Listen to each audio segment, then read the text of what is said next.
Oh my gosh, day 23. One more week. I'm so excited.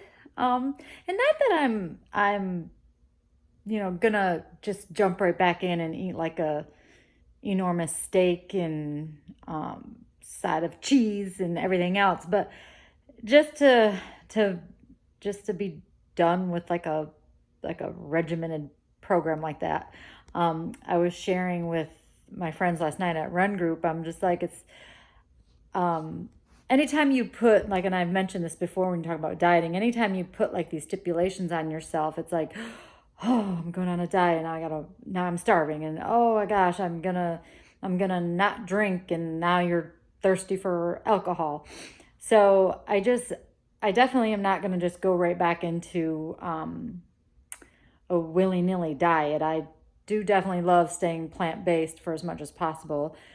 Like I mentioned before, the flexitarian type diet works for me, where I basically eat plant based, but every once in a while, if I want to have some meat, so be it. No big punishment. As far as alcohol, um, I've been feeling so good in the mornings. Like I don't drink much during the week. Like I said, I drink my Wednesday night. Um, and then I'd have a few drinks, well, I guess on the weekend. So it depends on who you are and how you're looking at it. But I definitely will um, keep more accountability of what I drink, because I do love feeling energetic in the morning when I get up. I don't like the bloatedness of the beer or whatever. But so there's a lot of habits that I'm going to stick with after this 30 days. It has been interesting. It's been fun. Sorry I didn't post as much cooking. Unfortunately, Robin is always cooking while I'm out biking or running, so when I get back, it's already done. But don't fear. We're gonna get some other videos on of just cooking and of just exercises. I have some PowerPoint presentations that I'm in the process of creating. So just stay tuned to that. But as far as like the 30 days of the posting afterwards, we'll just continue on to something else. Today's topic, I'd like to talk about um, staying positive and just getting away from all the negativity. We mentioned a little bit of that yesterday, but sorry, moving the camera. Years ago, I don't remember how many years back, I had done a seminar called Desire. And it was basically about being a desirable person and having a desire. So, like, if you are going through life and you're just very content with how you are, or if you're going and you don't, strive for anything else, you're just content. And there's nothing wrong with being content. At some point, you should be somewhat content, and but at the same time, you always want to strive to be, like I always say, be a better version of yourself. But um, having a desire, what makes a difference between somebody wanting to get up and go for a workout and somebody who's just like, I'm good, I'm gonna sit here on the couch? It's that desire. It's what within, but what causes that? What makes us have that desire? And also at the same time, being a desirable person. So let's go back to this being working on being positive and not negative. So are you, and you question yourself, are you that person at work that attracts people?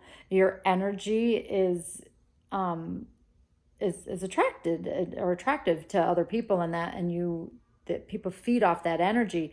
Are you a desirable person? Do you feel like, or do people like, oh, they see you coming and they walk the other way? Like, what is your energy? Because I mean, I work with a bunch of great people, and I'm sure there's days where I probably am more desirable than others, and there's days where people are probably like, oh, here she comes. I am a talker. I love to chit chat, and get to know people on a personal level at work, and just hang out with people, from all levels of work. I talk to the housekeepers and our porters. I look at us all as we're all peers, whether I'm in management, and whether, whatever level of my coworkers are. I treat them all with the same respect. And so I hope that they look at me as being a desirable person as much as I look at them, because each person, no matter what level you are at work, you all bring something different to the table, and it takes each one of us to accomplish the mission. So, from the maintenance person or the housekeeper, all the way up to the CEO, it takes every bit of us, every part, every job duty, responsibility, in order at the end of the day to make the mission happen. So when you're at work, that positivity wears off to other people. Like I say, those smiles are contagious. If you're walking through the hall and you're just, it's a lot different if you're walking through the hall. Hey, how you doing? So that positive energy makes you become that desirable person, and makes other people want to be around you. And so it's just like, and at work, when it comes to our residents, and then we always have prospects in there as well, we have to, and sometimes you have to fake it to make it, because there's going to be days where you're not having a great day, but you never want to let your residents know that. And your coworkers is one thing, as long as you're not doing it out in the front, but we are always on display. So sometimes that smile might be a little bit forced, but again, once you do smile, it automatically makes you keep smiling. I mean, it's really hard I always tell people, if you have a hard time smiling or being happy, skip. Like when you were a kid. If you start skipping, right? I used to do this in one of my exercise classes. If you start skipping down the hall, it is really hard not to smile. Try it. I dare you. It's really fun. So just a little fun fact. So just try to do that. But back on being desire, or having the desire. So having a desire could mean like being a desirable person. It desired as well as far as your health and wellness journey. Maybe it's your education journey. It took me 5 years to get back on to be like, okay, I got to finish this degree. So you have to it's got to start from within. And I'll have to go back, and I didn't even look at my notes from that original. I think I have a PowerPoint even on that, or some kind of notes back in the day when I first did that desire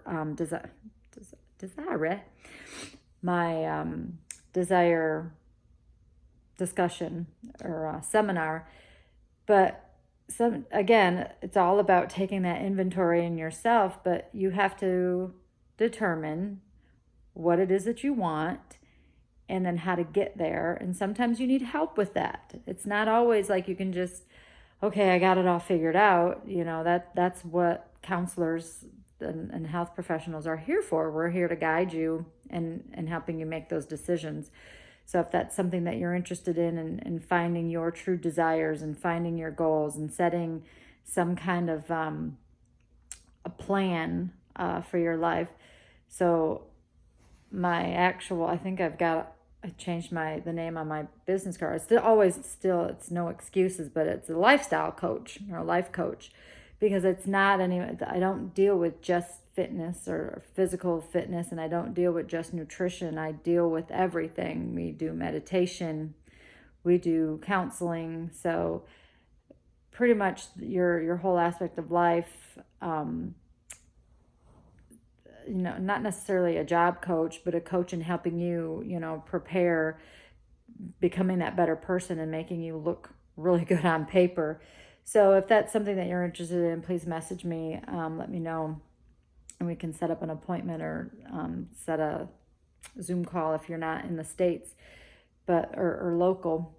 But just always remember to start with yourself, and it's always good to take that inventory of yourself, and keep asking yourself that question: am I a desirable person? Do people want to be around me? Do I bring joy to others?